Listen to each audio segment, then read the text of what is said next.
Hello guys, வணக்கம். எல்லோரும் எப்படி இருக்கீங்க? நல்லா இருக்கீங்கன்னு நம்புகிறேன். ஸோ இன்றைக்கி ரொம்ப நாளைக்கு அப்புறம் மருதமலை விலாக். இதுதான் அவுட்ஃபிட். எப்படி இருக்குன்னு சொல்லுங்கள். ஸோ பஸ்ஸில் தான் போகணும்.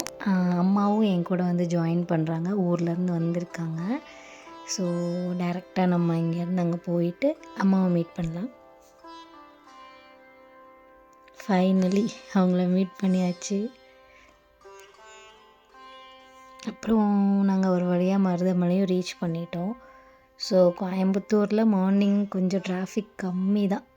ஸோ அதனால் போயிட்டு ஃபஸ்ட்டு டீ குடிச்சிட்டு அதுக்கப்புறமா படிக்கட்டு ஏற ஸ்டார்ட் பண்ணலாம். டேரெக்டாக பஸ்ஸில் இல்லாமல் படிக்கட்டிலே போயிடலான்னு ஒரு ஐடியா. ஆக்சுவலி நீங்கள் மருதமலை பற்றி தெரியாது அப்படின்னா உங்களுக்கு மேலே படிக்கட்டில் நடந்து போக முடியலன்னா பஸ்லேயும் போகலாம். ஸோ அந்த ஆப்ஷனும் இருக்கும். ஸோ அம்மாவை கூப்பிட்டு ஒரு வழியாக கிளம்பியாச்சு.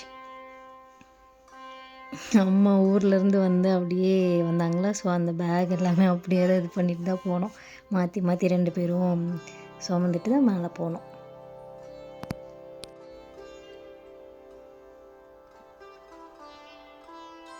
கொஞ்சம் தூரம் ஏறவே என்னால் முடியல. நான் ஒரு பிளேஸில் உட்காந்துட்டு அம்மாவா போகலாம் அப்படின்னு அவ்வளோ எனர்ஜியாக போகிறாங்க.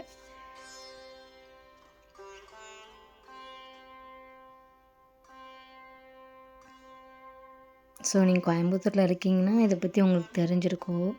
ரொம்ப அமைதியான ஒரு பிளேஸ் தான் மருதமலை அப்படின்றது. இன்னொரு முக்கியமான விஷயம், நான் நிறைய ஃபாரினர்ஸ் அங்கே மீட் பண்ணேன். ஆச்சரியமாக இருந்துச்சு. அங்கேருந்து இவ்வளோ தூரம் கோவில், நம்ம சைடில் இருக்க கோவில்லாம் விசிட் பண்ண வராங்கன்னு ஆச்சரியமாக இருந்துச்சு. அதுக்கப்புறம் அங்கே மேலே ஒரு வழியாக ஏறி முடிச்சிட்டோம். அங்கே க்யூட்டான ஆட்டுக்குட்டீஸ்லாம் மீட் பண்ணோம். இங்கே பாருங்கள், ட்வின்ஸ் மாதிரி. ஃபைனலி எதுக்காக வந்தோமோ அங்கே வந்தாச்சு. ஆக்சுவலி மருதமலையில் உள்ளே வந்துட்டு ஃபோன்ஸ் எல்லாமே அலோடு, பட் நம்ம வீடியோஸ்லாம் எடுக்கக்கூடாது. மொபைல் வாங்கி வச்சுருவாங்க இஃப் இன்கேஸ் எடுக்கிறோம் அப்படின்னா.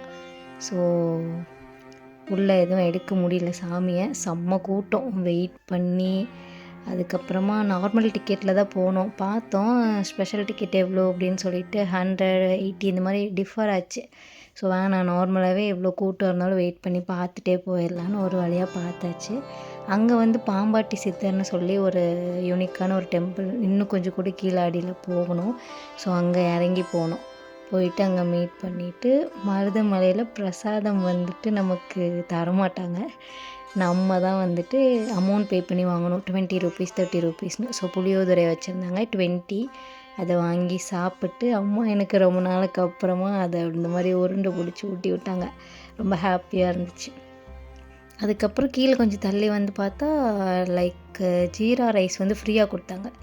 ஸோ அதை வாங்கியாச்சு. ஃப்ரீயாகவே கொடுக்க மாட்டாங்கன்னு நினச்சேன், பார்த்தா அதை கொடுத்துருந்தாங்க. அதை வாங்கிட்டு அதுக்கப்புறம் அம்மா போகிற வழியெல்லாம் இந்த மாங்காய், அதுக்கப்புறம் வேறு என்ன கேட்டிருந்தாங்க, இந்த நெல்லிக்காய், இதெல்லாம் நல்லா சால்ட் வாட்டரில் நல்லா ஊறி போயிருக்கும். அதெல்லாம் கேட்டு அடம் பிடிச்சி வாங்கினாங்க சின்ன குழந்த மாதிரி.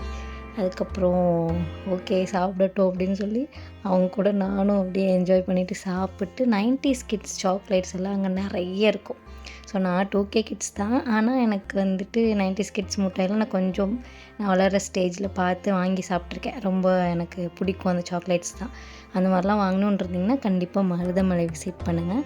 அதுக்கப்புறம் கொஞ்சம் ஹேர் கிளிப்ஸ் வாங்கலான்னு பார்த்தோம், எதுவுமே எனக்கு பிடிக்கல. அதுக்கப்புறமா அம்மா கூட சேர்ந்து A to Bயில் லன்ச் சாப்பிட போயாச்சு. லன்ச் எல்லாம் சாப்பிட்டு ஜாலியாக ஷாப்பிங் முடிச்சிட்டோம்.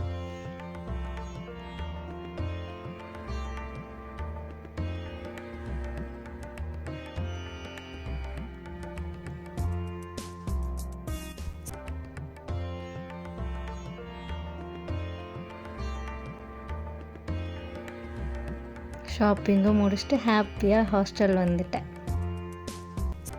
அதுக்கப்புறமா ஹாஸ்டல் வந்துட்டு கொஞ்சம் ஃபீலிங்காக இருந்துச்சு. யோசிச்சுட்டு இருந்தேன், ஏன் வந்துட்டு 20ஸ்லலாம் இப்படி இருக்குது லைஃபு. பேரண்ட்ஸ் விட்டு பிரிஞ்சு வந்து ஒர்க்குக்காக ஒரு மாதிரி டிஃப்ரெண்ட்டாக இருக்குது லைஃபு. பட் இட்ஸ் ஓகே, எப்படி இருந்தாலும் தனியாக லைஃப் வாழ கற்றுக்கணும் இல்லையா? ஸோ ஓகே, எனிவேஸ் நெக்ஸ்ட் வீடியோவில் பார்க்கலாம். பாய் பாய்.